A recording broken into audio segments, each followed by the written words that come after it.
நீங்கள் நன்றாக வாழ்வதை தேவன் விரும்புகிறார். உபாகம் 4ஆம் அதிகாரம் 40வது வசனத்திலே பார்க்கும் பொழுது, நீங்கள் மாத்திரமல்ல நீங்களும் உங்கள் பிள்ளைகளும் நன்றாக இருப்பதை தேவன் விரும்புகிறார். எரேமியா 32ஆம் அதிகாரத்தை நாம் பார்க்கும் பொழுது, தேவன் உங்களோடு செய்திருக்கிற இந்த உடன்படிக்கையை குறித்து சொல்லும்போது சொல்லுகிறார், எதற்காக தேவன் இப்பொழுது நம்மோடு கூட அவர் இரத்தத்தினாலாகிய புதிய உடன்படிக்கை செய்தார் என்று சொல்லும் பொழுது, அவர்கள் என் ஜனமாயிருப்பார்கள், நான் அவர்கள் தேவனாயிருப்பேன்.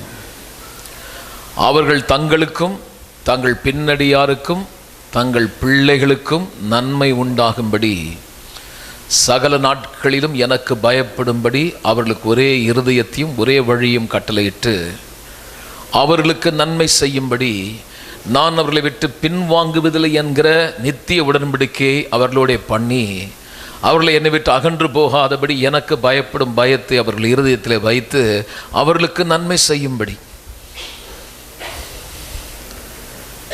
The same things repeated 3 times. நன்மை செய்யும்படி, நன்மை செய்யும்படி, நன்மை செய்யும்படி, நன்றாயிருக்கும்படி. தேவனுடைய விருப்பம், நீங்கள் உங்கள் பிள்ளைகள் உங்கள் பின்னடியார் உங்களுக்கு நன்மை செய்வதையே தேவன் விரும்புகிறார். இவைகள் தானாய் வருகிறதில்ல. தேவன் இந்த புத்தகத்திலே சில கோட்பாடுகளை கர்த்தர் நமக்கு வைத்திருக்கிறார். எப்படி நாம் நன்றாக வாழ்வது, மறுபிறப்பை பெற்று புது உடன்படிக்கையின் பிள்ளைகளாகிய நீங்கள் அவரை ஏற்றுக்கொண்ட பிறகு நன்றாக வாழ்வதற்கு கர்த்தர் இந்த உலகத்தில் ஒரு காரியத்தை முக்கியமாக நீங்களும் நானும் அறிந்து கொள்ளும்படி பல சம்பவங்கள் மூலமாய் ஒரு முக்கியமான காரியத்தை காட்டினார். பணம் அல்ல, பொருள் அல்ல, பொன்னல்ல, வெள்ளி அல்ல, உங்கள் கணவன் அல்ல, உங்கள் மனைவி அல்ல, உங்கள் வேலை அல்ல, உங்கள் வியாபாரம் அல்ல, நீங்கள் கட்டுகிற உங்கள் வீடுகள் அல்ல. நன்றாக வாழ்வது என்பது இதிலே அடிப்படையாக வருகிறதல்ல. அதை விளங்கிக் கொள்வதற்காக பல சம்பவங்கள் பழைய ஏற்பாட்டிலிருந்தே நீங்கள் பார்க்க முடியும். இஸ்ரவேல் ஜனங்கள் எகிப்து தேசத்திலே 400 ஆண்டு காலம் அடிமைகளாக இருந்தார்கள். 430 வருடம் பொறுத்து தேவன் அவர்களை வெளியே புறப்பட பண்ணி கர்த்தர் அவர்களை வெளியே கொண்டு வரும் பொழுது ஏராளமான பொன்னும் வெள்ளியோடு அவர்கள் புறப்பட்டு வந்தார்கள். ஏராளமாக பொண்ணு வெள்ளினோடனே நீங்கள் சாதாரணமாக நினச்சிடக்கூடாது. எகிப்து தேசத்தினுடைய எக்கானமி, இன்னைக்கு ஒரு நாட்டுடைய எக்கானமி எப்படி ஸ்டேட்டஸ் அது இப்படி கொண்டு வராங்கன்னா, எந்த அளவுக்கு கோல்டு வச்சுருக்கோமோ அதை பொறுத்து தான் நம்முடைய பணம் வேல்யூவே நிர்ணயம் பண்ணப்படுகிறது. இஸ்ரவேல் ஜனங்க எகிப்து தேசத்தினுடைய பொருளாதாரத்தை எடுத்துட்டு வந்துட்டான்.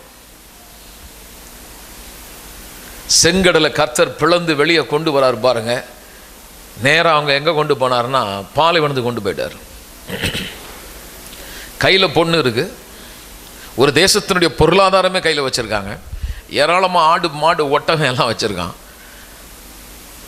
ஆனால் கோதுமை மாவு கிடையாது, எண்ணெய் கிடையாது, அங்கே ப்ரொவிஷன் ஸ்டோர் கிடையாது, குடிக்க தண்ணி இல்லை.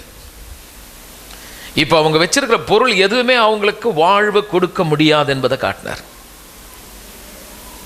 கையில் இருக்கு, எல்லாம் இருக்கு, ஆனால் அவங்களுக்கு அதை வச்சு எதையும் பண்ண முடியல. கர்த்தர் அவர்களுக்கு ஒரு காரியத்தை காட்டினாரு. நீ வைத்திருக்கிற பொருள் அல்ல, நீ வைத்திருக்கிற உன் கணவன் அல்ல, உன் மனைவி அல்ல. நல்லவங்க தான், நல்ல கணவன் நல்ல மனைவி தான் பக்கத்தில் இருக்குது. ஆனால் அதனால் நல்லா வாழ முடியுமா? சாகக்கூடிய ஒரு நிலையில் இருக்காங்க. இப்போ அப்படிப்பட்ட ஒரு சூழ்நிலை அங்கே இருக்கு. பாலைவனத்தில் என்ன இருக்கும்? மேலே கழுகு, மண்ணு கீழே பாம்பு, மண்ணுக்கு மேலேயும் பாம்பு இருக்கும். இப்படிப்பட்ட ஒரு இடத்துல அவங்க போயிருக்காங்க. சுற்றிலும் ராஜாக்கள் எல்லாம் இருக்காங்க, பெரிய பெரிய ராஜாக்கள் பார்த்துட்டு இருக்கான். எகிப்து தேசன்றது இன்றைக்கு அமெரிக்கா மாதிரி அன்றைய தேசத்தில் ஒரு வல்லரசு நாடு. அது அந்த தேசத்தில் இருக்கிற மொத்த பொண்ணையும் எடுத்துகிட்டு வந்திருக்கானா கொஞ்சம் யோசிச்சு பாருங்க. இப்போ நீங்கள் இவ்வளோ பேர் இருக்கீங்க, மொத்த கோல்டையும் நான் கழட்டினேன்னா கிடைக்கும், ஒரு 10 கிலோ தங்கமாவது கிடைக்கும். இங்கே 10 கிலோ 15 கிலோ கிடைச்சிடும். இங்கேயே இவ்வளோ கிடைச்சதுன்னா சென்னையில் மொத்த பேர் கோல்டு எடுத்தால் எவ்வளோ எத்தனை கிலோ கிடைக்கும்? இந்தியாவோட கோல்டுனா இப்போ எவ்வளோ எத்தனை கிலோ இருக்கும்? அப்போ நீ யோசிச்சு பாருங்க, எகிப்து தேசத்தினுடைய மொத்த கோல்டு இவ்வளோத்தையும் அவன் கையில் வச்சிருக்கான். எல்லா கண்ணும் அங்கே தான் இருக்கு பாருங்க. சுற்றி இருக்க ராஜாவுக்கெல்லாம் எப்படியாவது இவங்க சாக போறானுங்க, இனிமேல் அவ்வளோதான், அவனுக்கு கதை முடிஞ்சிடுச்சு. இனி அவங்களுக்கு எப்படி வாழ்வுக்கான ஆதாரம் அங்கே ஒன்றுமே இல்லையே, தண்ணி வளம் இல்லையே, அவங்களுக்கு அதுக்கப்புறம் என்ன இருக்கு, ஒன்றுமே இல்லையே, அவங்க செத்துருவாங்கன்னு நினச்சாங்க. கர்த்தர் கண்மலையை பிளந்து ஆறுகளை உண்டாக்கி பாலைவனத்தைய சோலையாக்கி பயங்கரமான அந்த உஷ்ணம் 53-54 டிகிரி செல்சியஸை பகலில் மேகஸ்தம்பம் கொடுத்து ஒரு AC plant, mobile AC plant போயிட்டே இருக்கான். ஏசி பிளான்ட் வந்துக்கிட்டே இருக்குது. அவன் இருக்கிற இடத்துல 22-24 டிகிரி செல்சியஸ். இப்போ நான் இன்னும் கொஞ்சம் கம்மியாக வச்சா எல்லாருக்கும் குளிரும், குளிரக்கூடாதுன்னு நான் 24-25 வச்சுருக்கோம். அதே நான் இப்போ 18 வச்சுன்னு வச்சிங்க விடணும். இப்போ கர்த்தர் பாருங்க, அந்த நாள்லேயே அதெல்லாம் தெர்மோஸ்டாட் மாதிரி செட் பண்ணி நல்லா கம்ஃபர்டபுளாக வச்சு முகம்லாம் பல பலனுக்குது. வெயிலில் போனால் தெரியும், அதுவும் பாலைவன வெயிலில் போயிட்டால் முகத்தோல்லாம் வெடிச்சிடும். ஆனால் அவன் முகம் பல பலனுக்குது. சுற்றி இருக்கிற ராஜாவுக்கெல்லாம் பயம் உண்டாயிடுச்சு, செத்துருவான்னு பார்த்தா இவர்கள் ஆராதிக்கும் தேவன் இவர்களுக்கு பொன்னை அல்ல வெள்ளி அல்ல, இவர்களை வாழ வைக்கிறது இந்த கையில் இல்லை பொன்னோ வெள்ளியோ அல்ல, இவர்களை வாழ வைக்கிறவர் கர்த்தர் என்பதை அவங்க எல்லாம் பார்த்தாங்க. இன்றைக்கு அடைக்கலமாய் நம்பி ஓடி வந்த உங்களுக்கு நான் சொல்லுகிறேன், இந்த உலகத்தில் உங்களை வாழ வைக்கிறவர் கர்த்தர். வேதம் அதை அடிக்கடி சொல்லுகிறது. இயேசுநாதர் சொல்லும்போது சொன்னார், மனுஷன் அப்பத்தினால் மாத்திரமல்ல தேவனுடைய வாயிலிருந்து புறப்படுகிற ஒவ்வொரு வார்த்தையிலும் நீங்கள் பிழைப்பீர்கள். ஏன்னா 40 நாள் அவர் பசியுமா இருந்தார், குடிக்க உணவு ஒன்றும், தண்ணீர் பருகலை, பசி உண்டாச்சு. பிசாசு வந்து சொல்றான், இந்த கல்லை அப்பமாக்கி புசியும். உடனே கர்த்தர் சொல்றாரு, சாத்தானே 40 நாளா நான் உயிர் வாழ்ந்தது இந்த அப்பத்தினால் அல்ல, தேவனுடைய வார்த்தையினாலே. அதனால என்னுடைய பசி நேரத்தில் உன்னுடைய ஆலோசனை எனக்கு தேவையில்லை.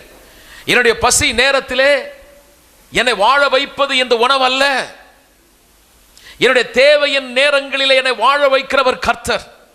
அப்ப அது அந்த கான்செப்ட், அதுதான் அங்கத்துடைய சாராம்சம். என்ன சொல்லி கொடுக்குறாருன்னா, உனக்கு தேவைகள் இருக்கும்போது தான் பிசாசு வந்து அங்க நிற்கிறான். ஏதோ நல்லவனை போல, உங்கள் தேவன் உங்களை மறந்தது போல, உங்களை கைவிட்டதை போல உங்களுக்கு சொல்லும் பொழுது நீங்கள் திரும்பி பாருங்கள், எத்தனை நெருக்கங்கள், கஷ்டங்கள், பாடுகள் வந்ததே. அத்தனை நேரங்களில் இதுவரை நடத்தின தேவன் இப்பொழுது இருக்கிற சூழ்நிலை உங்களை கைவிடுவாரா? உங்கள் தாயே உங்களை கைவிட்டாலும் உங்களை கைவிடாத தேவன் அந்த வார்த்தையை விசுவாசித்தால் இம்மட்டும் வாழ வைத்தவர் இன்னமும் வாழ வைப்பார். ஆக உங்கள் நம்பிக்கையை விட்டு விடாதீர்கள், மிகுந்த பலனுக்கு ஏதுவான உங்கள் தைரியத்தை விட்டு விடாதீர்கள். எல்லாம் சொல்லுவோம், தைரியத்தை விட்டு விடக்கூடாது. பக்கல் ஆலப்பா சொல்லுங்க, மிகுந்த பலனுக்கு ஏதுவான தைரியத்தை விட்டுடாதீங்க. சில நேரத்தில் பிசாசு பெரிய ரொம்ப அக்கறை உள்ளவ மாதிரி உங்ககிட்ட பேசுவான். எவ்வளோ ஆண்டவரை நம்பினியே, உனக்கு பசி இருக்கு, கிறிஸ்மஸ் டைம் வந்துடுச்சு, இன்னும் கூட நீங்கள் சட்டை கூட எடுத்துருக்க மாட்டீங்க. சில பேர் பிள்ளைங்களுக்கு இன்னும் ஒரு ட்ரெஸ் கூட வாங்காமல் இருந்திருக்கலாம். கையில் போதுமான அளவுக்கு பணம் இல்லாமல் ஒரு வேளை இப்போ நீங்கள் உட்காந்துருக்கலாம். இப்படி இருக்கும்பொழுது உங்களுக்குள்ள பிசாசு பல எண்ணங்களை கொடுக்கும்பொழுது கர்த்தர் என்ன அனுப்பியிருக்கார் உங்களுக்கு சொல்கிறதுக்கு? முதலாவது உங்கள் வாழ்க்கையில் நன்மைகள் உண்டாகணும்னா முதலாவது தேவனுடைய ராஜ்யத்தை நீதியை தேடுங்கள், அப்பொழுது இவைகளெல்லாம் உங்களுக்கு எது கூட கொடுக்கப்படும்? உண்ண உணவும் உடுக்க. அப்படின்னா என்ன புரியாது உங்களுக்கு, நான் சொல்கிறேன். உண்ண உணவும், போட்டுக்கிறதுக்கு நல்ல புடவையும். புடவை உனக்கு கொடுக்கப்படாது, புடவை உனக்கு கூட கொடுக்கப்படும். அப்படின்னா சென்னை சில்க்ஸில் போய் தேடாத, நல்லியில் போய் புடவையை தேடாத, வசனத்தில் தேடினா புடவை உன்னை தேடி வரும். இது வரைக்கும் புடவை எடுக்காதுன்னு சொல்கிறேன், புடவை உனக்கு வரும். நல்லா தான் கையை தட்டி தூதிங்களா. கூட வரும், கூட கொடுக்கப்படும். ஆமென். எப்படி இல்லை, நல்லா இல்லை டிரான்ஸ்லேஷன் இப்படி பண்ணும்போது. உண்ண உணவும் உடுக்க உடனே ஒரு மாதிரி புரியாத மாதிரி புடவைன்னு நல்லா கண்ணு திறந்துச்சு பாருங்க. கொஞ்சம் பேர் தூங்குற மாதிரி கூட ஏஞ்சிட்டாங்க சிஸ்டர்ஸுங்களாம். ஐ நோ அபவுட் தட், எப்படி பிடிக்கணும்னு எனக்கு தெரியும். புடவை கதைன்னா என்னமோ சொல்கிறாரு ஐயா, என்னமோ சொல்கிறாரு. கிறிஸ்மஸ் ஏதோ ஃப்ரீயாக புடவை கொடுக்குறாராம. நானும் ஆரம்பத்தில் எல்லாம் பண்ணிட்டு இருந்தேன் பாருங்களேன். கிறிஸ்மஸ் ஆனால் கொஞ்சம் புடவை கடையெல்லாம் கொடுப்பேன். எல்லாத்தையும் நிறுத்திட்டேன். நான் என்ன புடவை கொடுக்கறது? வசனத்தை கொடுக்குறேன். வசனத்தை கொடுத்தால் என் வேதம் சொல்லுது, உனக்கு புடவைகள் கூட கொடுக்கப்படும். ஏன் இவ்வளோ பலவீனமாக இருக்கு? நல்லா நல்லா தட்டணும். நான் கொடுத்தா உனக்கு 200 ரூபா புடவை, ஆனால் என் அப்பா கொடுத்தானா 20,000 ரூபா புடவை கிடைக்கும் உனக்கு.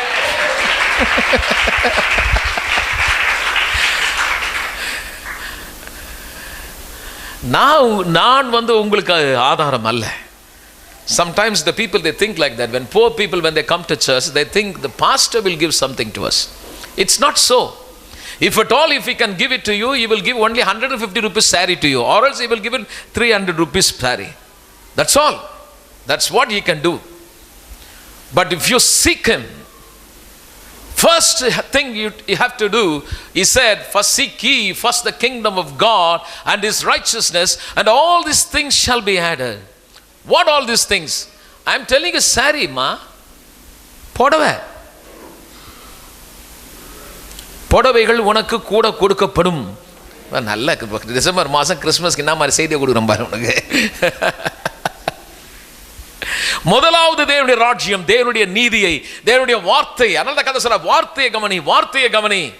எனக்கு கண்மா நல்லா வாழ, நீங்களும் உங்கள் பிள்ளைகள் நன்றாய் வாழ்வதற்கு இயேசு சொல்றாரு, இவைகள் எல்லாம் உங்களுக்கு வேண்டியவைகள் என்று உங்கள் பரமபிதா. எனக்கு இதை படிச்ச உடனே அப்படியே சந்தோஷமாயிடுச்சு. கணவனுக்கு தெரியுதா கிறிஸ்மஸ்க்கு புடவை வாங்கி கொடுக்கணும்னு? பாஸ்டர் வந்ததுன்னு பார்த்துட்டு இருக்கேன், எப்போ பாரு நீங்கள் வீட்டில் பிரச்சனை உண்டாக்கிடாதேன்னு சொல்லாதீங்க. அவருக்கு தெரியுதா? I don't know. சில பேர் புருஷனை சொல்லுவாங்க, மனைவிக்கு தெரியுதாயா?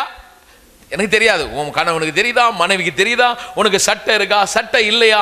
அதுக்கு மேல வேதத்தில் சொல்லப்பட்டிருக்கிறது, இவைகளெல்லாம் உனக்கு வேண்டியவைகள் என்று உன் கணவன் அறிவதற்கு மேலாக உன்னை அழைத்த தேவனுக்கு அறிந்திருக்கிறபடினாலே. ஏன் இப்படி சொல்றாருன்னா, நீ அந்த ஆளை பார்த்து எனக்கு வாங்கி கொடுக்கல வாங்கி சொல்லி அவர் ஏதாவது கோபம் பண்ணி சண்டை போட்டு குடும்பத்தில் நீங்க சமாதானத்தை இழக்க வேணாம்.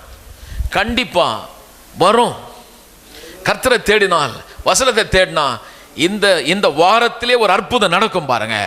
பணம் வருது, வழி திறக்கப்படுகிறது. ஹல்லேலூயா. கண்டிப்பா என் தேவன் உங்களை உயர்த்துவார் பாருங்க. உங்க பிள்ளைகளுக்கு உங்க வீட்டில் எல்லாம் நல்ல உணவெல்லாம் நல்லா இருக்கும். Some people they think Christmas is making turkey, and some people they think they're making duck roast. சில பேர் கிறிஸ்மஸ்னாலுமே வான்கோழி பிரியாணி வாத்து அப்படியே ரோஸ்ட் பண்றது. சில பேருக்கு கிறிஸ்மஸ் அது கிடையாது. கர்த்தருடைய வார்த்தையை ஒரு மனுஷன் அவன் அறிந்து கொண்டு கிறிஸ்து உள்ள வந்துட்டார்னா ஒவ்வொரு நாளும் செலிப்ரேட் தான். ஒவ்வொரு நாளும் விருந்து. சத்துருக்கு முன்பாக எங்களுக்கு ஒரு விருந்து ஆயத்தப்படுத்தி எங்கள் தலையை எண்ணெயால் அபிஷேகம் செய்து எங்கள் பங்கு நிரம்பி வழிகிறது. ஹல்லேலூயா. அப்ப தேவனுடைய வார்த்தை அருமையான முதலாவது தேவனுடைய ராஜ்யம் சொல்லும்போது தேவனுடைய வார்த்தை. ஏன் கர்த்தர் அப்படி சொல்றாரு? நல்லா கவனிங்க. வார்த்தை, தேவனுடைய வார்த்தை கிடைச்சாலுமே word of God is positive, you know. Positive in the sense, முற்போக்குன்னு சொன்னா முன்ன போகிற ஒரு போக்கு, முன்னேற்றத்திற்கான ஒரு வழி. எல்லாம் சொல்லுங்க. அதான் முற்போக்குன்றது. முற்போக்குனா முன்னேறி போகிறதுக்கான ஒரு வழியை கொடுக்கிறது வார்த்தை. தேவனுடைய வார்த்தையில முன்னேறி போகிறதுக்கான ஒரு வழியை உண்டு பண்ணுது. அப்போ தேவனுடைய வார்த்தையை நீங்கள் கேட்க கேட்க முன்ன போகிறதுக்கான ஒரு வழி எப்படி வருதுன்னா, உங்க எண்ணங்கள் மாறுகிறது. எப்படி வருது பாருங்க. ஒரு மனுஷனுடைய மைண்ட் செட் மாறலன்னா வாழ்க்கை மாறாது. ஒரு மனிதனுடைய எண்ணங்கள் எப்படி இருக்கிறதோ அவர் அப்படியாகவே இருக்கிறார். அப்ப அவர் எண்ணங்களை எப்படி மாத்துறாரு? தேவனுடைய வார்த்தை அவனை முன்னேற்றத்திற்கு கொண்டு போகிற ஒரு வழியை உண்டாக்கக்கூடிய விதத்திலே அவர் எண்ணங்களை மாற்றுகிறது. எப்படி? வேதம் சொல்லுகிறது, என்னை பலப்படுத்துகிற இயேசுவினாலே எல்லாவற்றையும் செய்ய எனக்கு. அப்ப அவருடைய எண்ணங்கள் மாறுகிறது, அவருடைய மைண்ட் செட் மாறுகிறது. இவ்வளவு நாள் பல பேர் சொல்லியிருப்பாங்க, உன்னால முடியுமா, அதை செய்வியா? ஆனால் கர்த்தருடைய வார்த்தை கேட்க கேட்க உங்களுக்குள்ள ஒரு எண்ணம் மாறுகிறது. நான் ஆராதிக்கிற தேவன் எனக்குள் இருக்கிறார், நான் என்னெல்லாம் கையிட்டு செய்யறேனோ அத்தனையும் கர்த்தர் ஆசீர்வதிப்பேன்னு சொல்லியிருக்கார். உடனே உங்கள் எண்ணங்கள் மாறுகிறது, நீங்கள் செய்ய தொடங்குகிறீர்கள். அந்த வேலையில கர்த்தருடைய ஆசீர்வாதம் வந்து இறங்குகிறது. எப்போ உங்க எண்ணங்கள் மாறுதோ கண்டிப்பா ஒரு காரியத்தை செய்ய ஆரம்பிக்கிறீங்க. எதை செய்றீங்களோ அது உங்களுக்கு பழக்கமாகும். எது உங்களுக்கு பழக்கமாகுதோ அதுதான் உங்க கேரக்டர். ஒரு மனுஷனுடைய பழக்கத்தை பொறுத்து தான் அவருடைய சுபாவம். ஒரு மனுஷனுடைய வாழ்க்கையில கேரக்டரை பொறுத்து தான் அவர் எந்த அளவுக்கு முன்ன போவாரு, அவர் எப்படி இருப்பார்ன்றது அவர் கேரக்டர் தான் நிர்ணயிக்கும். அவர் குடும்பம், அவர் பிள்ளைங்க எப்படி இருக்க போறாங்க, அவருடைய கேரக்டரை பொறுத்தது. இதெல்லாம் ரொம்ப முக்கியம் பாருங்க. அப்போ அதெல்லாம் மாறணும்னா டக்குன்னு போய் ஒரு ஆள் கேரக்டரை மாற்றிட முடியாது.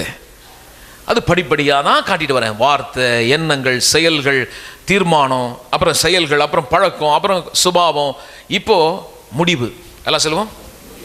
ஒரு மனுஷனுடைய கேரக்டர் எங்கேயோ அந்த கேரக்டர் அவனுடைய வாழ்க்கையை ஒரு முடிவுக்குள்ளே கொண்டு போகுது. இப்போ நீங்கள் தேவனுடைய பிள்ளைகள், இன்றைக்கு இருக்கிற இந்த சூழ்நிலைகளை பார்த்து இதுதான் என்னுடைய முடிவுன்னு நீங்கள் வந்துடக்கூடாது.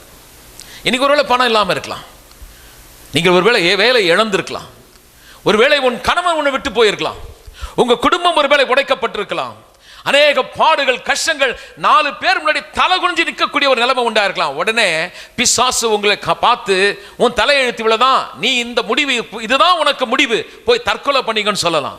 ஆனா கர்த்தருடைய மனுஷன் நான் உங்களுக்கு சொல்றேன், இந்த சூழ்நிலைகள் உங்கள் முடிவல்ல. இருளிலே வெளிச்சம் உதிக்கும். எங்க வெட்கப்பட்டீங்களோ அதே இடத்துல உங்க தலை நிமிர்த்தப்படும். எதையெல்லாம் இழந்தீர்களோ அத்தனையும் தேவன் உங்களுக்கு திருப்பி கொடுக்க வல்லவராயிருக்கிறார். உங்களுக்கு இருளிலே வெளிச்சம் உதிக்கும். பிரியமானவர்களே, உங்களுக்கு ஒரு நல்ல முடிவை கர்த்தருடைய மனுஷனா இன்னைக்கு உங்களுக்கு சொல்றேன். உங்களுடைய முடிவு அழிவல்ல, உங்கள் முடிவு ஜீவன், நன்மை, ஆசீர்வாதம், சுகம், செழிப்பு, வெற்றி. ஒரு முடிவுன்னு சொல்லும்போது ஒரு காரியத்தை போய் அடையிறது. எந்த மனுஷனால் அப்படி நல்ல ஒரு முடிவை போக முடியும்னா, தான் எங்க போக போறேன், என்னுடைய ரோடு எங்க போகுது, என் சாலை எங்க போகுது, முடிவுக்கு நேராக சில இப்போ பார்த்தீங்கன்னா ஒவ்வொருக்கும் தவறான முடிவுகள் பல பாதையில் போயிடுறாங்க. அது சில நேரத்தில் பார்த்தீங்கன்னா ஹைவேஸில் போனோம்னா ரொம்ப நல்லா இருக்கும் பாருங்கள். ரோடு வண்டி எடுத்துகிட்டு நீங்கள் சப்போஸ் பெங்களூர் பக்கம் போனீங்கன்னா ரொம்ப நல்லாயிருக்கும். NH-47 ஒரு காலத்தில் ரொம்ப நல்லா இருந்தது. இப்போ அதை விட நல்ல ரோடெலாம் இருக்குது. பொதுவாக ஹைவேஸ், நேஷ்னல் ஹைவேஸ் போயிட்டோம்னா ரொம்ப நல்லாயிருக்கும். போயிட்டே இருக்கும்போது வழியில் பார்த்தீங்கன்னா சில ரோடுகள் அப்படி திரும்பும், அதுவும் கொஞ்சம் அகலமாகிற மாதிரி இருக்கும். அது உள்ளே போனீங்கன்னா அப்படியே போய்ட்டு ஊர் உள்ளே போயிடும். அப்புறம் பார்த்து அப்படியே குறுகி போயிடும். அந்த பக்கம் எங்கேயாவது பார்த்து இறங்கிட்டோம்னா அது எங்கேயாவது கொண்டு போய் விட்டுரும். ஒரு இடம் போகிறோம்னா முதல்ல நம்ம தீர்மானம் பண்ணணும், எங்கே போகிறோன்ற ஒரு தீர்மானம். வாழ்க்கையில் யாருக்கு வெற்றி? கர்த்தர் என்ன இந்த பூமியில் எதுக்கு வச்சிருக்காரு, நான் எங்கே போகிறேன், என்னுடைய முடிவு என்னன்னு தெரியாத மனுஷன் அவன் வாழ்க்கையில் வெற்றி உண்டாகிறது வாய்ப்பே இல்லை. ஆனால் ஒரு மனுஷனுடைய வாழ்க்கையில் நான் ஏன் இங்கே இருக்கேன், என் வாழ்க்கை குறித்து என் தேவன் என்ன வச்சிருக்கிறான் என்பதை ஒரு மனுஷன் கண்டுபிடிச்சிட்டான்னா அந்த மனுஷன் தான் வெற்றிக்கு கையில் சாவி கிடைச்ச மாதிரி. அவனுக்கு கண்டிப்பாக அந்த மனுஷன் வெற்றி அடைய முடியும். அப்போ நீங்கள் கவனிக்கணும், எப்படி அதை என்ன குறித்து ஆண்டவர் என்ன வச்சிருக்காரு, என்ன எதுக்காக படைச்சிருக்காரு அப்படின்னு நீங்கள் எப்படி கண்டுபிடிக்க முடியும்னா, இன்றைக்கி சில காரியத்தை நான் உங்களுக்கு காட்ட போகிறேன். இல்லையா சொல்லுவோமே. இப்போ முதல்ல சொல்கிறேன், நீங்கள் ரொம்ப ரொம்ப ஸ்பெஷல். பக்கத்தில் ஆளப்பா சிரிச்சு சொல்லுங்கள் பார்க்கலாம். யாராவது உன்னை பார்த்து சொல்லியிருப்பான், வந்தது பாரு, எதுக்கா லாக்கி படுமான்னு. அவனுக்கு தெரியாது, அவங்களை விட்டுருங்க, பாவம், அவங்களுக்கு ஒன்றுமே தெரியாது. இப்போ உங்கள் அப்பாவை போய் கேட்டுறாதீங்க, உங்கள் அம்மாவை கேட்காதீங்க, எனக்கு எதுக்கு பெத்து போட்டேன். சில பேர் வீட்டில் ரொம்ப பிரச்சனை ஆச்சுன்னா போய் அழுதுட்டு அம்மா கிட்ட சொல்ல, எதுக்கு தான் என்ன பெத்து போட்டியோ, அதுக்கு என்ன தெரியும். உங்களை பெத்து போட்டவங்களை கேட்கக்கூடாது. உன்னை உருவாக்கி இந்த பூமியில் சிருஷ்டித்து உன்னை அனுப்புனாரே, இந்த புத்தகத்தில் அவர் சொல்லியிருக்கார், விசித்திரமா வினோதமா உன் தாயின் கருவில் நீங்கள் உருவானீங்க பாருங்க, அதில் எந்த விதமான உருவம் இல்லாம விதத்தில் விசித்திரமா அதை உருவேற்றப்பட்டுச்சு பாருங்க. அப்படி செய்தவர் கர்த்தர். அவர் சொல்றாரு, நீ போய் உங்க அம்மாவை கேட்காத, நான் தான் உன்னை அனுப்புனேன். உங்க அம்மா அப்பா ஒரு ஓவர்சியர், ஒரு சூப்பர்வைசர், அவங்க கையில் கொடுத்து அவங்க வளர்த்தாங்க. நீங்க அவங்க கிட்ட போய் கேட்டா, இன்னைக்கு ரட்சிப்பை பெற்ற ஒரு மனுஷனுக்குள்ள கர்த்தர் முதல்ல என்ன செய்யறாருன்னா, why I am be here for what, நான் ஏன் இருக்கிறேன், நான் எதுக்காக இருக்கிறேன், என் வாழ்க்கையில் பர்பஸ் என்ன, என் நோக்கம் என்ன என்பதை குறித்து ஒரு பெரிய வெளிப்பாடு கொடுத்த உடனே நீங்கள் எத்தனாதான் வாழ்க்கையில் குறுக்கிட்டாலும் ஒன்று நிச்சயமாக தெரியும், இந்த தடைகளை என்னால் தாண்ட முடியும். என்னை அழைச்சாரு, என் கையில் இதை கொடுத்துருக்கிறாரு, அவரால் எனக்கு இதை செய்து முடிக்க முடியும் என்ற ஒரு எண்ணத்தில் உங்களால் ஓட்டத்தை ஓட முடியும். ஒன்றுமே தெரியாமல் எங்கேயாவது போயிட்டு தடுமாறிட்டே போனீங்கன்னா வாழ்க்கை பிரச்சனை ஆகிடும். அப்ப ரட்சிப்புனா என்ன அப்படின்னு சொல்லும்போது இயேசுநாதர் அதை பத்தி சொல்றாரு பாருங்க, ரொம்ப அழகா சொல்றாரு. எப்படி நீங்கள் இந்த பூமியில் இந்த உலகத்தில் இருக்கும் பொழுது அவரே அந்த உங்க வாழ்க்கையை குறித்த நோக்கம், நீங்கள் யார், எப்படி எதற்காக இருக்கிறோம், என் வாழ்க்கையை குறித்த நோக்கம் என்ன அப்படின்னு பார்க்கும்போது முதல்ல உங்களுக்கு ரட்சிப்பு அவசியம். இயேசுநாதரே அந்த ரட்சிப்புக்கு வாசல். அவர் பேசுறார். யோவான் 10ஆம் அதிகாரம் 7வது வசனம். ரட்சிப்பு என்பது ஒரு மத மாற்றம் அல்ல. நம்முடைய வாழ்க்கையில தேவன் வைத்திருக்கிற நோக்கத்தையும் எதுக்காக இந்த பூமியில கர்த்தர் வைத்திருக்கிறார், அவரை கொண்டு நான் என்னத்துக்காக இருக்கிறேன் என்பது ரட்சிப்பை பெறாமல் எந்த மனுஷனாலும் அதை அறிந்து கொள்ளவே முடியாது. முதலாவது ரட்சிப்பு அது வந்த பிறகுதான் உங்க வாழ்க்கையில உங்களுடைய குறித்த ஒரு நோக்கம் தெரியும், பர்பஸ் தெரியும். உங்கள் பிள்ளைகள் உங்களுக்கு பாரமா இருக்காது, உங்க வேலைகள் உங்களுக்கு சுமையா இருக்காது. ஏன்னா உங்களுக்கு அதோடைய நோக்கம் தெரிஞ்சிடும். இயேசுநாதர் சொல்றார் 10ஆம் அதிகாரம் 7வது வசனம், மறுபடியும் அவர்களை நோக்கி, நான் ஆடுகளுக்கு வாசல் என்று மெய்யாகவே மெய்யாகவே உங்களுக்கு, அப்படி எழுதியிருக்கா? இயேசு மறுபடியும் அவர்களை நோக்கி, நானே ஆடுகளுக்கு வாசல் என்று மெய்யாகவே மெய்யாகவே உங்களுக்கு சொல்கிறேன்னு எழுதியிருக்கா? நான் சொல்லுதா, நானே சொல்லுதா? அப்படின்னா மற்றதெல்லாம் ஒன்றும் இல்லைன்னு அர்த்தம். அதுக்கு தான் அப்படி படித்தேன். நானே வாசல் அப்படின்னா வேற எதுவும் வேற வழியே இல்லைன்றார். ஒரு ஆடை மேய்க்கிறவங்களுக்கு, நம்ம சென்னையில் இருக்கிறோம், நீங்கள் மேய்ப்பர்களை பார்த்துருப்பீங்களான்னு எனக்கு தெரியாது. இங்கே நம்மளுக்கு மேய்ப்பர்கள் இல்லை. வியாசர்பாடி பக்கம் போனீங்கன்னா மேய்ப்பர்கள் அவங்க கிடையாது, மேய்ப்பர்கள் மாதிரி இருப்பாங்க, நிறைய ஆடுகள் வச்சுருப்பாங்க. ஆனால் அது எங்கே போகும் பார்த்தா நேராக ஆட்டு தொட்டிக்கு போகும். அது எதுக்கு போகுதுன்னா, 1/4 கிலோ, 1/2 கிலோ, 1 கிலோ, 2 கிலோ கறி வீதம் விற்கிறதுக்காக போயிட்டு இருக்குது. அது வழியில் எங்கே தண்ணி குடித்தா கூட சவுக்குலேயே அடிப்பான், அதை கொம்பு வச்சு குத்துவான், தள்ளுவான். அவன் மேய்ப்பன் இல்லை, கொல்லுகிறதுக்காக வந்தவன். மேய்ப்பனை பார்க்கணுன்னா அவன் ஆடுகளுக்காக ஒரு பாதுகாப்பு கொடுக்குறான், அதை ப்ரொவைட் பண்ணுறான். அதுக்கு என்னென்ன தேவையோ அதுக்கு தேவையான நல்ல வளமானதை கொடுக்குறான், நல்ல தெளிந்த தண்ணீரை கொடுக்குறான். அதை அவன் சுற்றி வேலி அடித்து அதை பாதுகாக்கிறான். இப்போ இந்த ஆடுகள் உள்ள இப்படி செக்யூரிட்டியாக பாதுகாப்பாக உள்ள தங்கிறதுக்கு இஸ்ரவேல் நாட்டு வேலையில் ஒரு பிரதான வேலை நம்ம தான் மேய்ப்பர்களுடைய வேலை. மேய்ப்பர்களாக இருக்கிறாங்க. அவங்களுக்கு அது ஒரு பெரிய ஒர்க். அந்த நாளில் நிறைய பேர் ஷெப்பர்ட்ஸ் தான். அவங்களுக்குள்ள பார்த்தீங்கன்னா மந்தைகள் வச்சுருப்பாங்க. அந்த மந்தைகளை மேய்ச்சிட்டு அதுக்கு ஒரு இடத்துல அந்த மந்தைகள் தங்குறதுக்கு ஒரு தொழுவம் இருக்கும். அந்த தொழுவத்துக்கு வரும்போது ஒரே ஒரு கேட்டு தான் இருக்கும், வேற எந்த கேட்டும் இருக்காது. அந்த கேட்டு உள்ளே வந்த பிறகு ஆடுகள்லாம் உள்ளே போன பிறகு அந்த மேய்ப்பு அங்கே படுத்துக்கும். இப்போ அந்த ஆடுகள் பீஸ்ஃபுல்லாக தூங்கும். ஓனாய் வந்தால் கூட இவன் ஏஞ்சிக்குவான். திருடன் எவனாவது உள்ளே குச்சானா இந்த மேய்ப்ப கண்ணெல்லாம் அந்த ஆடுகள் பற்றியே தான் இருக்கும், அப்படியே கவனமாக இருப்பான். இப்போ ஆடு வெளியில் போனோன்னா மேய்ப்பனை தாண்டிட்டு தான் வெளியில் போகணும். இப்போ கவனிங்க, இயேசுநாதர் சொல்கிறாரு, அந்த படத்தை அவங்களுக்கு காட்டாரு. இவ்வளோ சிம்பிளாக ஒரு பாமர மக்களுக்கு புரிய வைக்கிறது சாதாரணமாக சொல்கிறார். அன்னைக்கு செய்த வேலையை வச்சு சொல்கிறார்.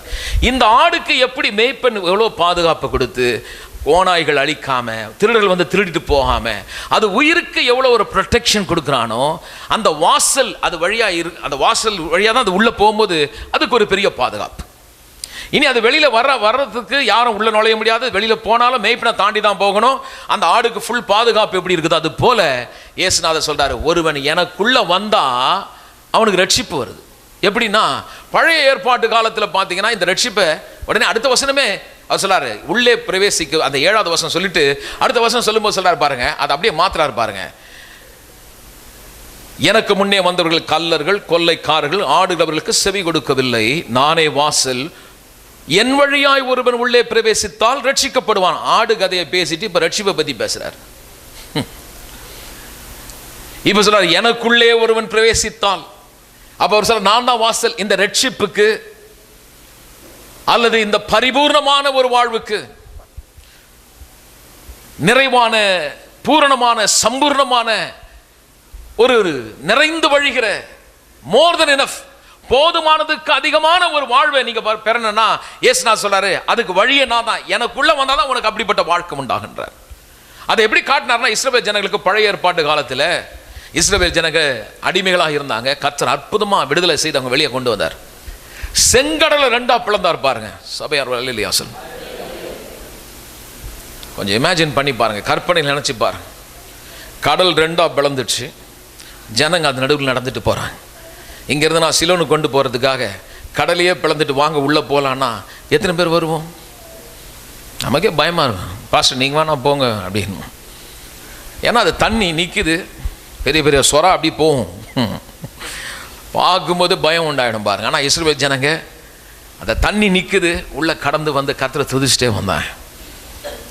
பெரிய அற்புதங்கள் செய்த உடனே இவங்கெல்லாம் சொன்னாங்க, செங்கடல் ரெண்டாய் பிளந்து எங்களை கொல்லும்படி வந்த எகிப்தியர்களை ரதங்களையும் ஈட்டிகளையும் கொண்டு வந்த அந்த வீரர்களை கர்த்தர் கவிழ்த்து போட்டு எங்களுக்கு வெற்றியை கொடுத்த கர்த்தருக்கு ஸ்தோத்திரம் பாட்டு பாடினாங்க. ஆனால் அவர் யாருன்னு தெரியாது, அவர் எப்படிப்பட்டவர்னு அவங்களுக்கு தெரியாது. அந்த கர்த்தர் சொன்னார், நான் யார் என்பதை உங்கள் ஜனங்களுக்கு நான் காட்ட விரும்புகிறேன். இவ்வளோ நாள் அவங்க பார்க்கவே இல்லை. அற்புதங்கள் பார்த்தாங்க, பெரிய பெரிய பலத்த செய்கைகளை பார்த்தாங்க, ஆனால் பர்சனலாக சொந்தமாக அவர் யாருன்னு தெரியல. இன்னைக்கு சபையில் இருக்கிறவங்க கவனிங்க, உங்கள் வாழ்க்கையில் அற்புதம் நடந்திருக்கலாம், உங்களோட சரீரத்தில் சுகம் உண்டாயிருக்கலாம், உங்க குடும்பத்தில் நன்மை உண்டாயிருக்கலாம். ஆனால் இந்த கர்த்தர் தெய்வம் இயேசு நம்பி வந்திருக்கீங்களே, அவருக்கும் உங்களுக்கும் பர்சனலாக சொந்தமாக என்ன உறவு இருக்கு? எவ்வளோ தெரிஞ்சு வச்சிருக்கோம்?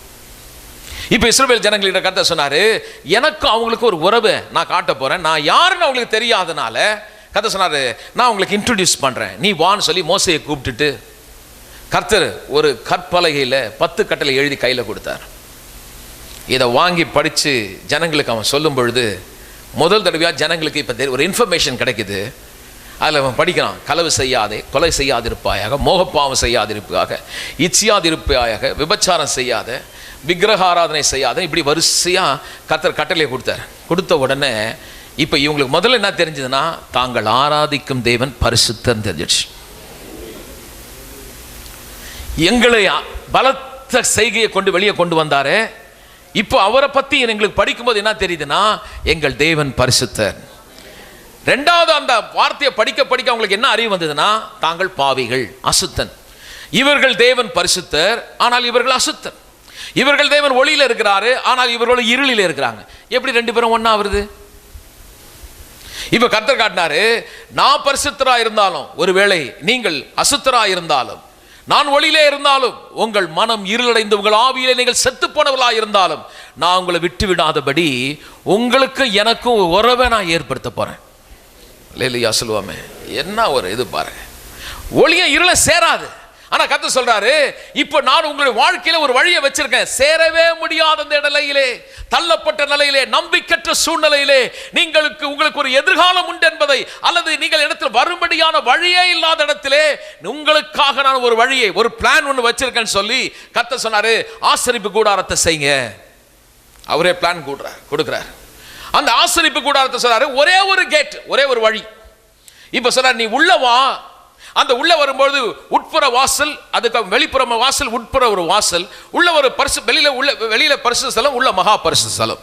இது உள்ள வர்றதுக்கு உள்ள ஒரு மர்சி சீட் இருக்கும், ஆர்க் ஆஃப் கவனன்ட், உடன்படிக்கை பெட்டி, அதுபோல ஒரு கிருபாசனம் இருக்கும். நான் அங்கே மீட் பண்றேன்றார்.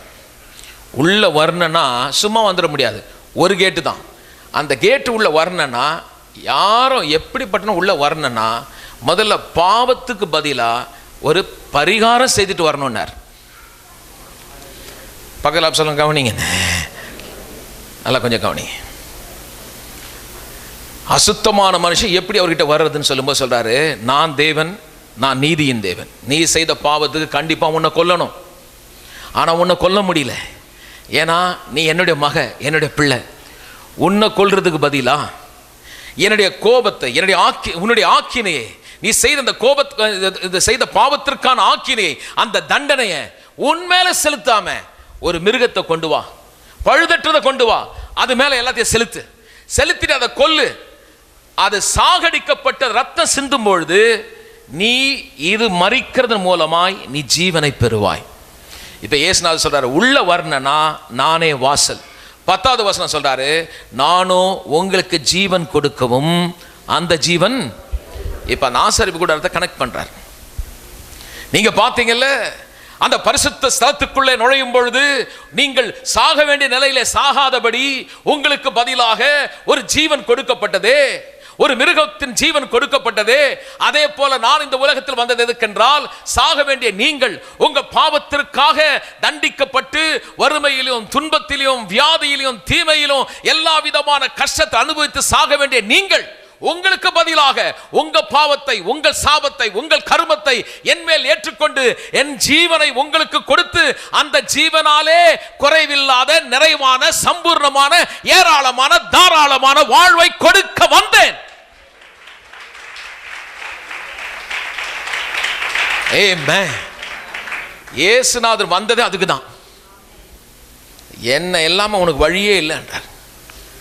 இப்போ நீங்க அவரை பர்சனலா தெரிந்து கொள்ளும்படி இந்த ரட்சிப்பு எதுக்கு கொடுத்திருக்காருன்னா, எப்படி ஆடுகள் உள்ளே வரும் பொழுது அந்த மேய்ப்பன் நிமித்தமாக ஆடுகள் எவ்வளவு பாதுகாப்பாக இருக்கிறதோ, அது போல இந்த பொல்லாத உலகத்திலே உன்னை அழிக்கும்படி ஓநாய்கள், உன்னை கொல்லும்படி எத்தனை வியாதிகள், உங்கள் குடும்பத்தை கெடுக்க எத்தனை தீமை சக்திகள். ஆனால் இவைகளுக்கெல்லாம் கர்த்தர் சொல்றாரு, எனக்குள்ள வந்துட்டா என்னை தாண்டி தான் வரணும். உன்னை தொட்டா என் கண்மணியை தொட்டதை போல, உன் மேல கைய வச்சா அவர் சொல்றார், என் கோல் அவன் தலை மேல விழும், சத்துருக்கள் செதறி போவார்கள், உன்மேல் எரிச்சலா இருக்க வெட்கப்பட்டு போவான், உன்னை குற்றப்படுத்தும் இல்பொருளாய் போவான், ஒரு வழியாய் வருகிறவன் 7 வழியாய் ஓடி போவான், உனக்கு விரோதமாய் உருவாக்கப்படுகிற எந்த ஆயுதமும் வாய்க்காது வாய்க்காது வாய்க்காது. ஹல்லேலூயா. ரட்சிக்கப்பட்டது நல்லது. பக்கத்துல ஆலபா சொல்லுங்க. அப்ப இந்த இயேசுநாதர் எதுக்கு வந்தாருன்னா, உங்களுக்கும் தேவனுக்கும் ஒரு பர்சனல் ரிலேஷன்ஷிப். நான் பாவி, நான் உதவ மாட்டேன், நான் குப்பை அப்படின்னு சொல்லக்கூடாது. தேவன் அதை தான் காட்டாரு. நீங்க பாவிகள் தான், ஆனால் நீ என்கிட்ட வராம இருக்கிறதுக்காக ஒன்றும் வைக்கல, அதுக்காக நான் கட்டளை கொடுத்து நீ பாவி பாவின்னு சொல்றதுக்கு வைக்கல. உன் நிலையை புரிந்த பிறகு உனக்கு பரிகாரம் செய்து என் ரத்தத்தால் உன்னை மன்னிச்சு நான் உன்னோட பேச விரும்புகிறேன். அங்க எப்படி பேச போறேன்னா, நான் எந்த சீட்ல உட்கார போறேன்? நியாயசனத்துல உட்கார்ந்து குற்றப்படுத்தும்படி இல்லை, நான் உட்கார சீட்டு பேரு அவர் சொல்றாரு கிருபாசனம், கிருபை ஆசனம், மர்சி சீட், இரக்கம் உண்டாகிற இடம். எல்லாம் சொல்லுங்க, இரக்கம் கிருபை நிறைந்த ஆசனம். உட்கார்ந்துக்கிற சீட்டு எதுனா, தகுதி இல்லாதவனுக்கு நன்மை செய்யற ஒரு சீட்டு. அப்ப என்ன சொல்றாருன்னா, நம்ம தகுதி வச்சு எந்த நல்லதும் இல்லை, அவரால் நமக்கு தகுதி, இயேசு சிந்தின ரத்தத்தால நமக்கு தகுதி, அவர் கொடுத்த ஜீவனால. இப்போ ஏன் இந்த குட் நியூஸ்ன்னு சொல்கிறேன்னா, நம்ம ஒன்றும் செய்யலை, அவர் செய்ததால் எல்லா நன்மையும் ஆப்சல்யூட்டாக 100% ஃப்ரீ.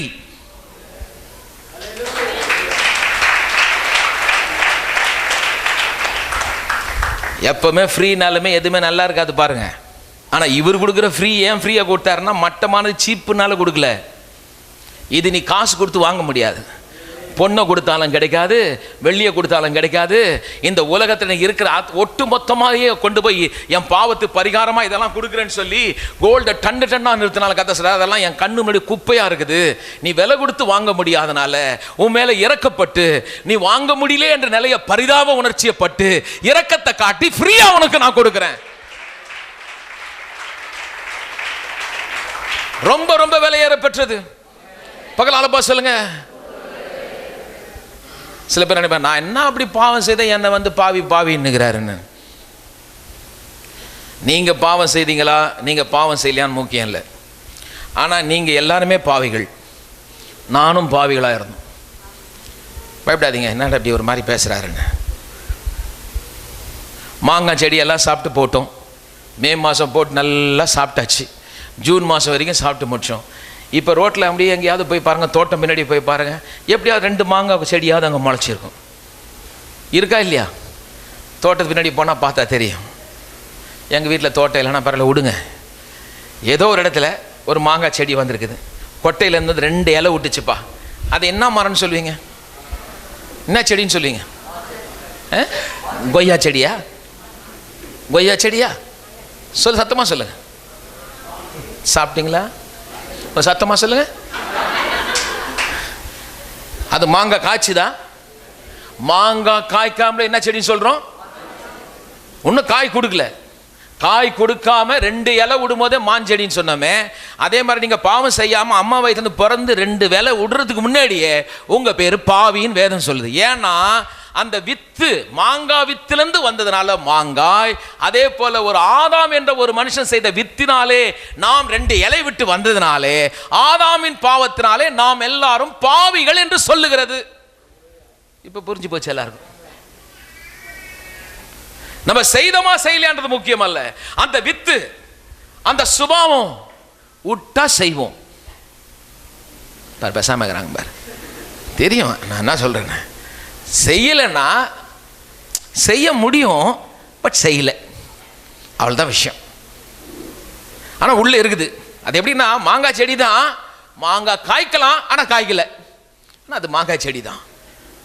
அதே போல பாவிகள் சொல்லும் பொழுது எல்லா மனுஷன் பாவம் செய்யக்கூடிய கேப்பபிள், அந்த கெப்பாசிட்டி, அந்த தன்மை, பாவ சுபாவம் மனுஷனுக்குள்ள இருக்குது. ஆனா வேதம் சொல்லுகிறது இயேசு இந்த உலகத்தில் வரும்பொழுது அந்த சுபாவம் இல்லை. ஏன்னா அவர் ஒரு ஆதாம், ஒரு ஆண் வித்துல பிறக்கல, அவர் அழியாத வித்தாக தேவனுடைய வசனமாகிய கன்னியின் வயிற்றிலே இயேசு பிறந்தார். அல்லேலூயா சொல்லுவோமே. அதனாலதான் அவர் பறக்கும் பொழுதே பரிசுத்தம், பாவமே இல்லை. எப்படி பாவம் இல்லாத ஒரு மிருகம் கொல்லப்பட்டதோ அது போல, பழுதில்லாத ஒரு மிருகம் கொல்லப்பட்டது போல பாவம் இல்லாத இயேசு நமக்காக கொல்லப்பட்டு, இயேசுநாதர் சொல்ல நான் வந்ததே உங்களுக்கு ஜீவன் கொடுக்க. என்னுடைய எப்படி அன்றைக்கு அந்த ஆடை என்னோடு கூட மீட் பண்ணும்படி, அந்த கிருபையை அந்த இரக்கத்தை பெறும்படி நீங்கள் மிருகத்தை கொன்றீர்களே, அந்த ஜீவன் கொடுக்கப்பட்டதனால் நீங்கள் கொல்லப்படாதபடி அந்த கிருபாசனத்தை வந்து மன்னிப்பை பெற்றீர்கள், இரக்கத்தை பெற்றீர்கள், தயவை பெற்றீர்கள், நன்மையை பெற்றீர்கள். அதை போலவே இன்றைக்கு நான் உண்மையான ஆடாக நான் உங்களுக்காக வந்திருக்கிறேன். ஏனென்றால் உங்களை கொல்வதற்கு பதிலாக, உங்களுக்கு பதிலாக பாவம் இல்லாத இந்த பரிசுத்தர் உங்களுக்காக பாவமாகி அவர் கொல்லப்பட்ட ரத்தம் சிந்ததன் மூலமாக இப்பொழுது உங்களுக்குள் அந்த ஜீவன் உண்டாகி சாகாம உயிர் கொடுக்கப்பட்டதுனால இப்ப நீங்க குறைவே இல்லாத நல்ல வாழ்க்கை 100% கேரண்டியா நீங்க வாழ முடியும். அந்த வாழ்க்கை உங்களுது. நன்மை உங்களுடையது, சுகம் உங்களுடையது, சமாதானம் உங்களுடையது, செழிப்பு உங்களுடையது, வெற்றி உங்களுடையது, நலம் உங்களுடையது, எல்லா நன்மையும் உங்களுது. ஆமென். அதனால கர்த்தர் என்ன பண்ண போறாரு? உங்களை நீடித்த நாளாய் உன்னை திருப்தி ஆக்குவார். எல்லாம் சொல்லுங்க, எல்லாம் சிரிச்சு சொல்லுங்க.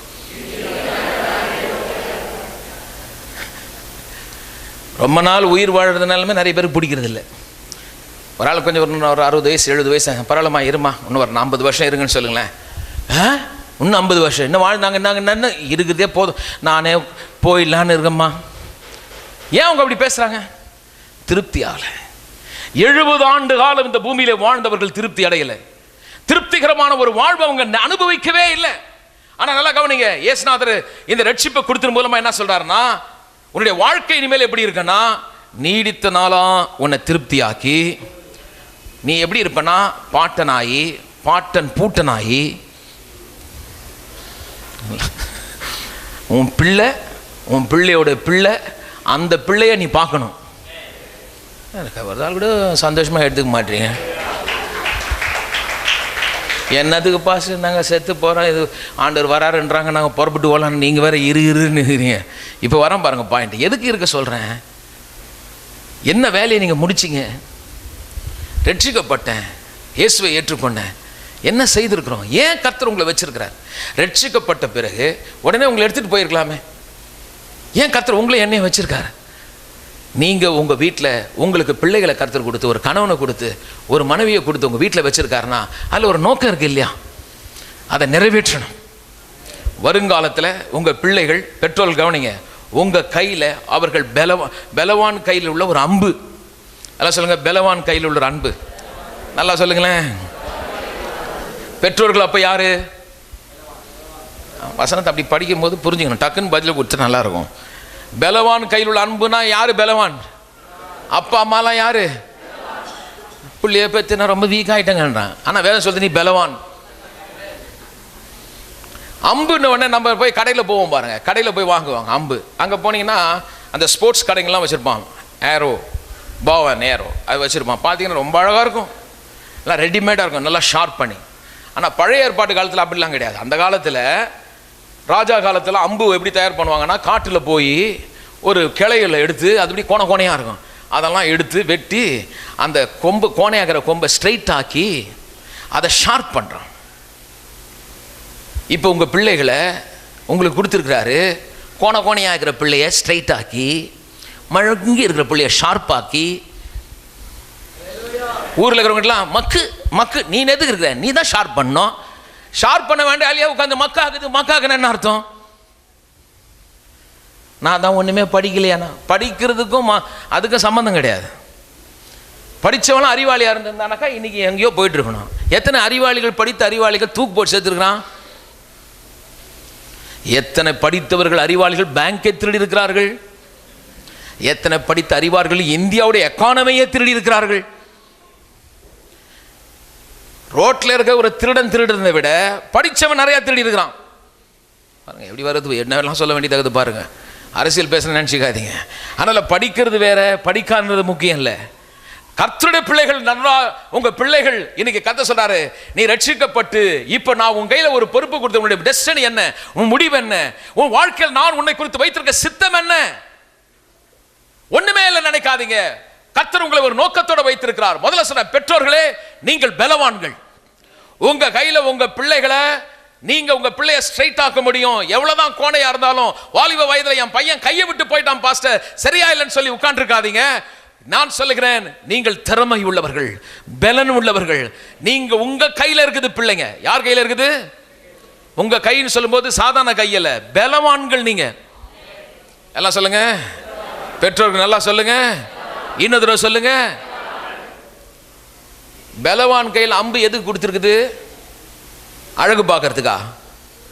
ஷூட் பண்ணி அனுப்புறதுக்கு, எய்து விடணும். ஆமென். இல்லையா சொல்லுவோமே. அப்போ பிள்ளைய குறித்த ஒரு தரிசனம் வரணும் உங்களுக்கு. அவனை இன்ஸ்பயர் பண்ணணும், கர்த்தருடைய நோக்கத்துக்காக வளர்க்கணும். கர்த்தர் எதுக்காக, எதுக்கு, எந்த நோக்கத்தை நீங்க நிறைவேற்றணுமோ அதுக்கு ஏற்ற விதத்தில் டிசைன் பண்ணி அந்த பிள்ளைய ஷேப் பண்ணி ஷார்ப் பண்ணி. எவ்வளவு பெரிய வேலை பாருங்க.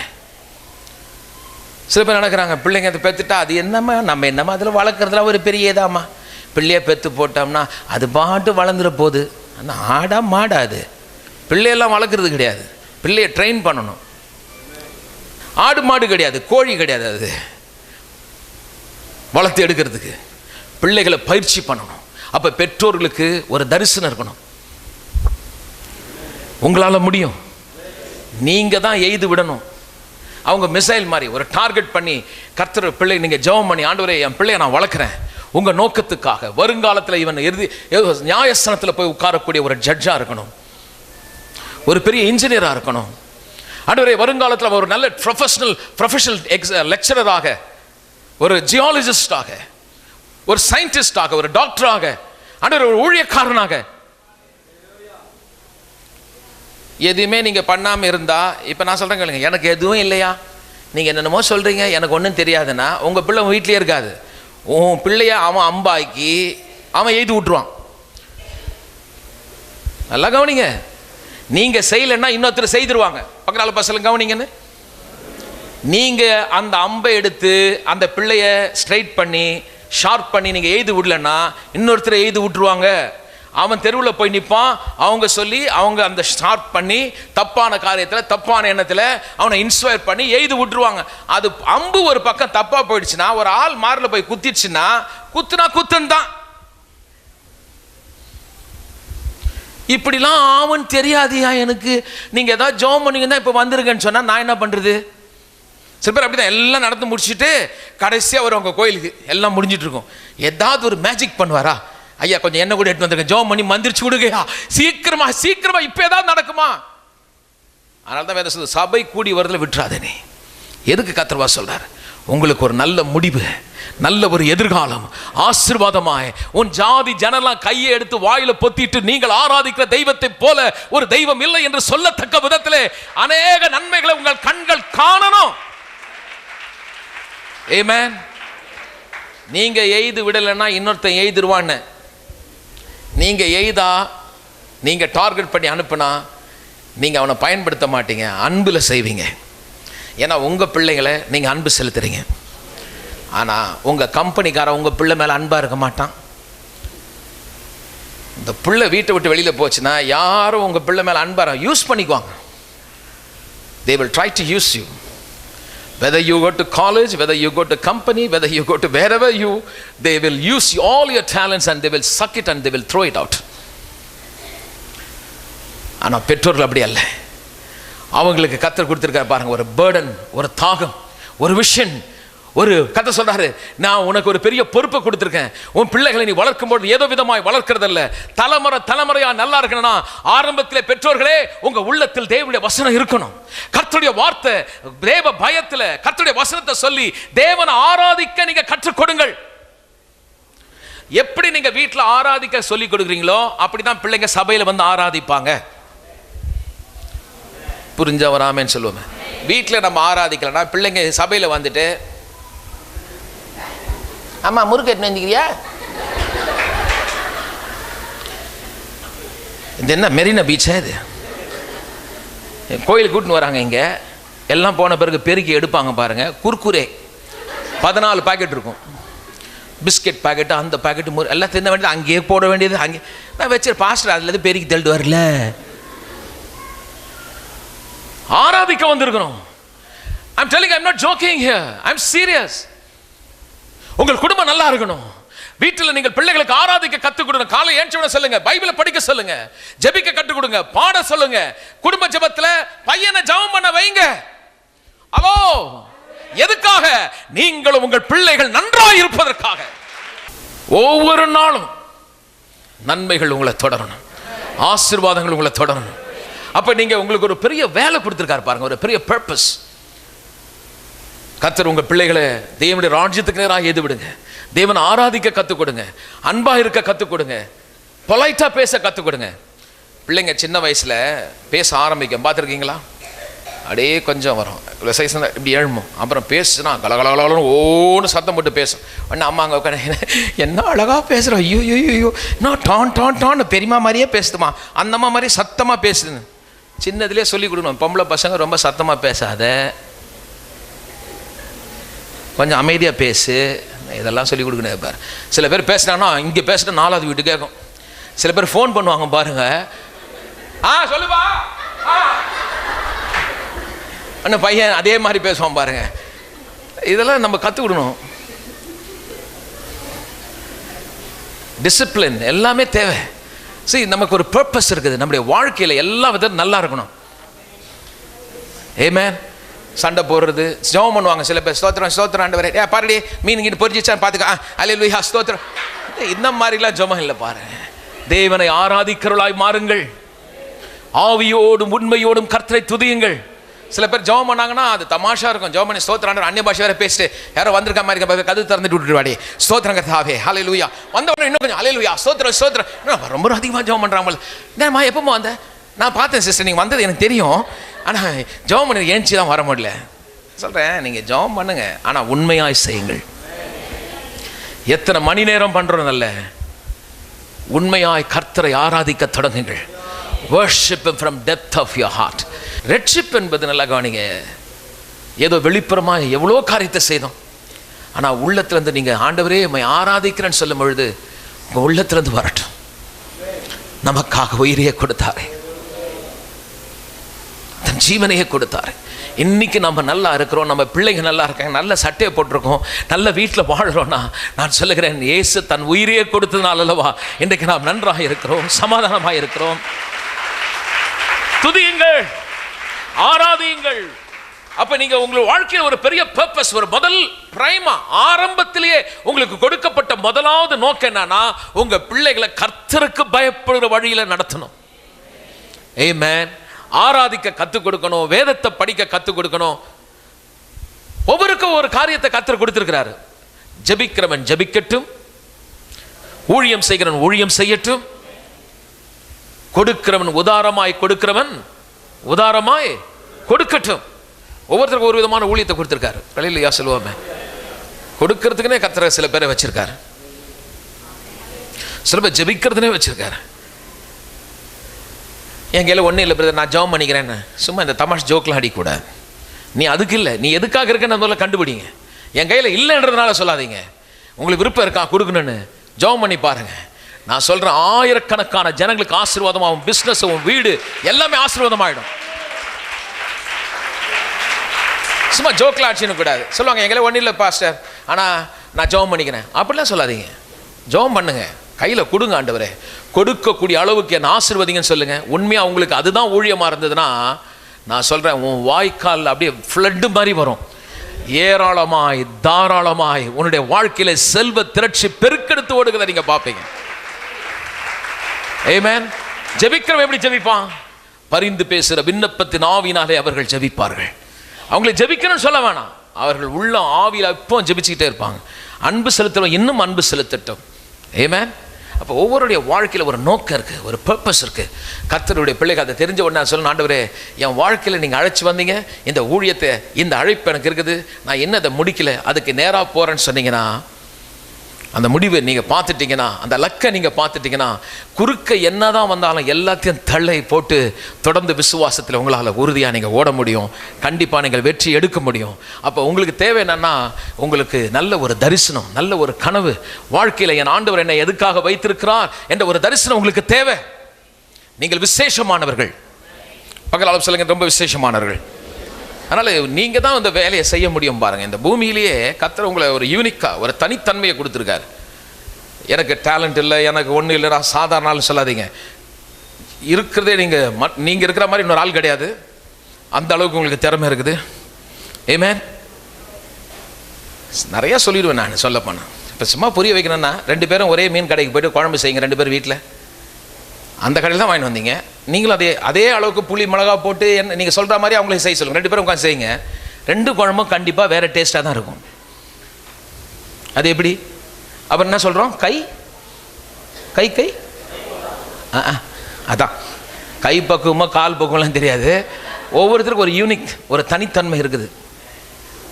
சில பேர் இட்லி மாவு கொடுத்துட்டு இவங்களை இட்லி ஊற்ற சொல்லுங்கள், அவங்களை இட்லி ஊற்ற சொல்லுங்கள். அது சாஃப்டாக வரும், இது கல் ஒரே மாவு தான். அது என்னன்னா நமக்கு தெரியும். கேட்டால் அது கை பக்குவம். என்ன பக்குவமோ நிறைய அனுபவிச்சாச்சு.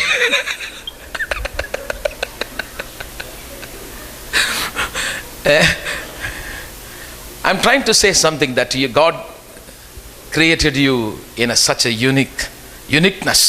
ஒரு தனித்தன்மை உங்களுக்குள்ள இருக்கு.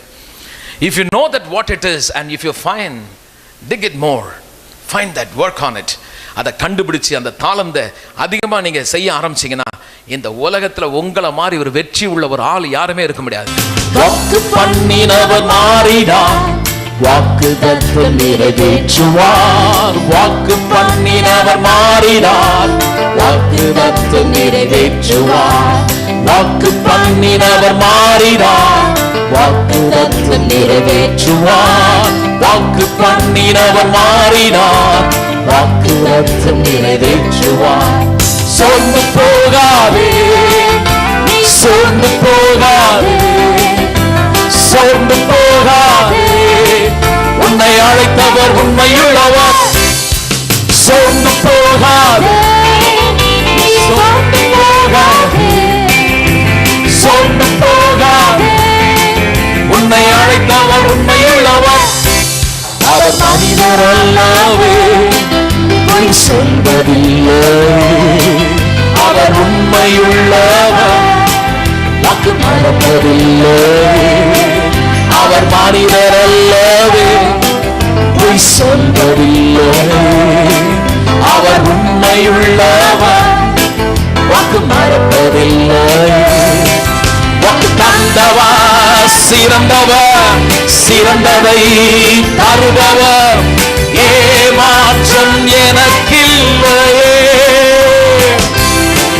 வாக்கு தந்தவர் சிறந்தவர், சிறந்ததை தருபவர். ஏமாற்றம் எனக்கில்லையே. சோர்ந்து போகாதே, சோர்ந்து போகாதே, சோர்ந்து போகாதே, உன்னை அழைத்தவர் உண்மையுள்ளவர். சோர்ந்து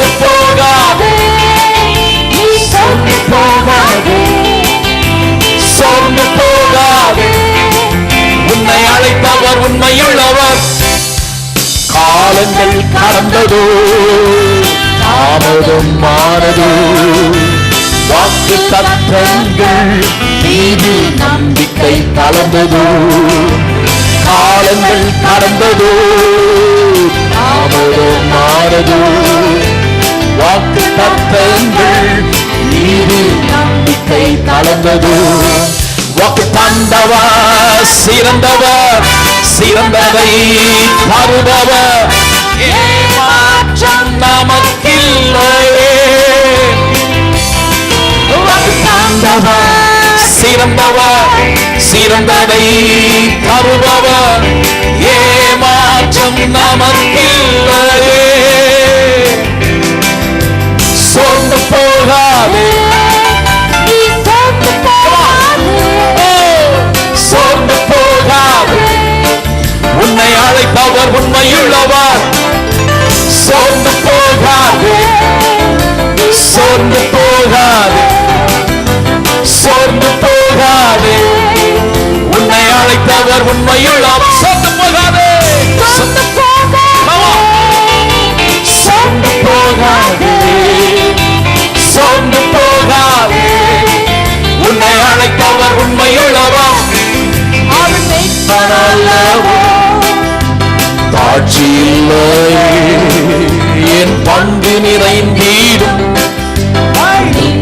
ஓடிடும் என் மெய்ப்பன் அல்லவோ தாட்சி இல்லையே என் பங்கு நிறைந்தீடும் வழிடும் ஓடிடும் வாக்கு தந்தவர் சிறந்தவர் சிறந்ததை தருபவர் ஏமாற்றம் எனக்கில்லையே வாக்கு தந்தவர் சிறந்தவர் சிறந்ததை தருபவர் ஏமாற்றம் எனக்கில்லையே சோர்ந்து போகாதே சோர்ந்து போகாதே உன்னை அழைப்பவர் உண்மையுள்ளவர் சோர்ந்து போகாதே சோர்ந்து போகாதே சோர்ந்து போகாதே உன்னை அழைத்தவர் உண்மையுள்ளவர் நீ சர்வ வல்லவர் என் எல் ஷடாயும் நீரே மிக அதிகமானவர் நீ சர்வ வல்லவர் என் எல் ஷடாயும் நீரே போதுமானதிலும் மிக அதிகமானவர் வாக்கு தந்தவர் சிறந்தவர் சிறந்ததை தருபவர் ஏமாற்றம் எனக்கில்லையே எல்லாரும்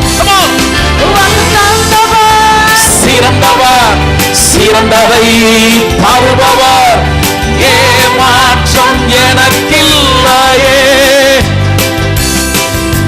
சோர்ந்து போகாதே சோர்ந்து போகாதே சோர்ந்து போகாதே உன்னை அழைத்தவர் உண்மையுள்ளவர் சோர்ந்து போகாதே சோர்ந்து போகாதே சோர்ந்து போகாதே உன்னை அழைத்தவர் உண்மையுள்ளவர் சோர்ந்து போகாதே சோர்ந்து போகாதே சோர்ந்து போகாதே உன்னை அழைத்தவர் உண்மையுள்ளவர் அவர் மனிதர் அல்லவே உன் சொந்தமில்லையே அவர் உண்மையுள்ளவர் வாக்கு மறப்பதில்லையே அவர் மனிதர் அல்லவே பொய் சொல்வதில்லையே அவர் உண்மையுள்ளவர் வாக்கு மறப்பதில்லையே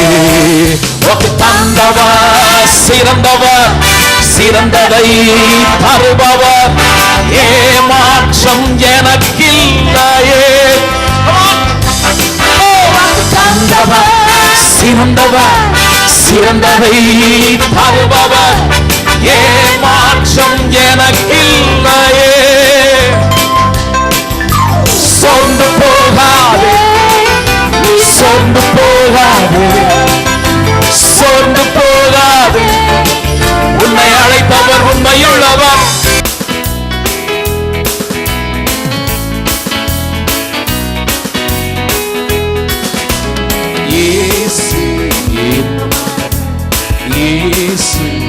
மகிமையானவர் இயேசு என்